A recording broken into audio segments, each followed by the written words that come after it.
আসসালামু আলাইকুম ওয়া রাহমাতুল্লাহি ওয়া বারাকাতুহু। আপনারা সকলে কেমন আছেন? আশা করছি আল্লাহর অশেষ রহমতে সকলে ভালো আছেন। কিন্তু আমি কিছু ভিডিও দেখে, কিছু ফেসবুক সোশ্যাল মিডিয়ায় কিছু জিনিস দেখে আর সহ্য করতে না পেরে আপনাদের সম্মুখে হাজির হয়ে গেছি। প্রিয় ভিউয়ার্স, আপনাদের সম্মুখে এমন কিছু তুলে ধরবো যেটা শুনে আপনারা অবাক হয়ে যাবেন। কেমন?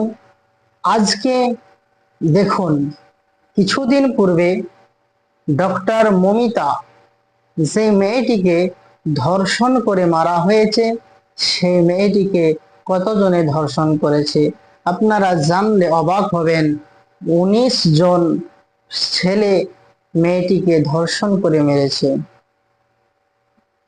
আপনাদের সকল মেয়ের বাপ মা সকলকে আমি আমার কথায় এটাই বুঝাতে চাইছি, আপনার মেয়েদেরকে সাবধান করুন, আপনার মেয়েদেরকে আপনারা সামলে রাখুন, পর্দায় রাখুন। আজকে এই নারী যদি পর্দায় থাকতো তাহলে এটা কিন্তু সম্ভব ছিল না। ডক্টর মমিতা কি করলো? নিজে প্রাণ হারালো, তার বাবা মা বুক কোল খালি হয়ে গেল, আর 1 সপ্তাহ বাদেই তার বিবাহ ছিল। তাহলে আজ আমাদেরকে জানতে হবে, আজ আমাদেরকে বুঝতে হবে যে আমাদের দুনিয়াতে আমরা কেউ সেফ নাই।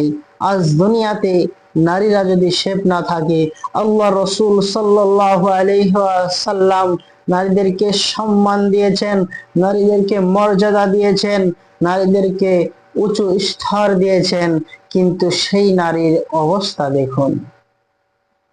নারীদেরকে যদি আমরা সম্মান করতে জানতাম, নারীদেরকে যদি আমরা সম্মান করে বিদায় দিতাম, তাহলে কিন্তু এই কাজটা আমাদের দ্বারাই হতো না।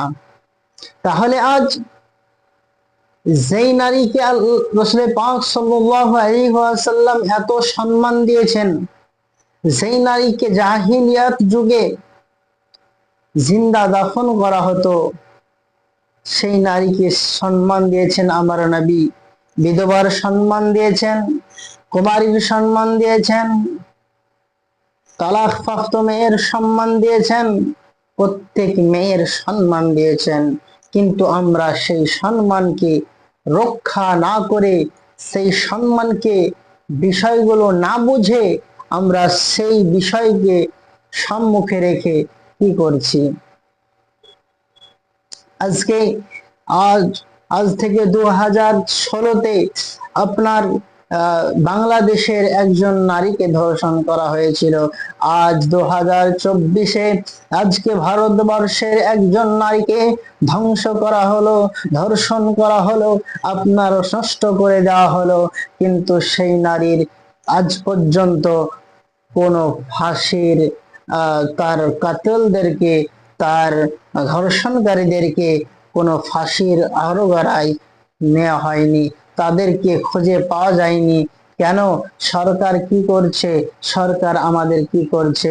আজ যদি সরকারের হাতে, আজ যদি সরকারের দেশে আজকে আমাদেরকে এই দুনিয়াতে, এই জায়গাতে যদি আমরা শেষ থাকতে না পারি, তাহলে আমাদের কিসের এত সরকার সরকার?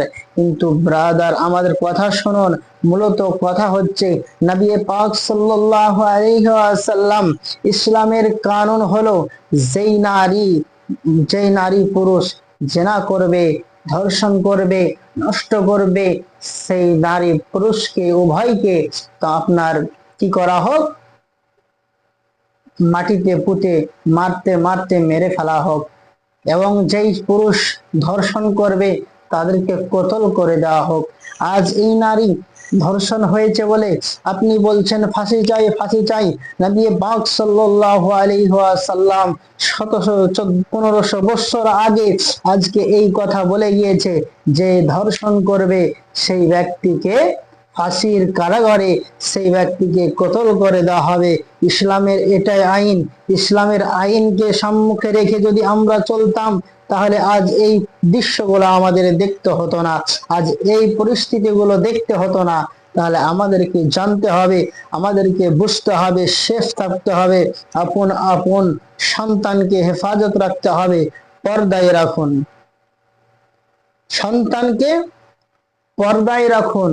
সন্তানকে যদি পর্দায় রাখেন, তাহলে সেই সন্তানের মুখ দেখতে পাবে না, কোনো ছেলে তাকাবে না। আল্লাহর নবী সাল্লাল্লাহু আলাইহি ওয়াসাল্লাম বলেছেন, যেই মেয়ে পর্দা করবে, যেই মেয়ে পর্দা করে দিন ইসলামের খিদমত করবে, যেই মেয়ে পর্দা করে দিন ইসলামকে হেফাজতে রাখবে, দিন নামাজ পড়বে, স্বামীর খিদমত করবে, সেই মেয়ে জান্নাতি। আহা, তাহলে আমাদেরকে ভাবতে হবে। আমার কথাগুলোর প্রতি সকলে আমল করার চেষ্টা করবেন। আমল করলে আপনার কি উপকার হবে? আমল করলে আপনার সমস্ত জিনিস উপকারে আসবে। কি উপকার হবে? আপনি যখন পর্দা করবেন, নামাজ পড়বেন, তখন আপনার আর কোনো চিন্তা থাকবে না। আপনি আল্লাহর আয়ত্ত হবেন, আপনি আল্লাহর হিফাজতে থাকবেন, আপনি আল্লাহ আপনাকে হিফাজত করবে।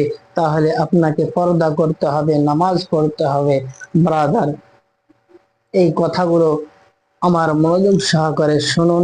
শোনার পরে আপনারা এই কথাগুলোকে একটু ভাবুন।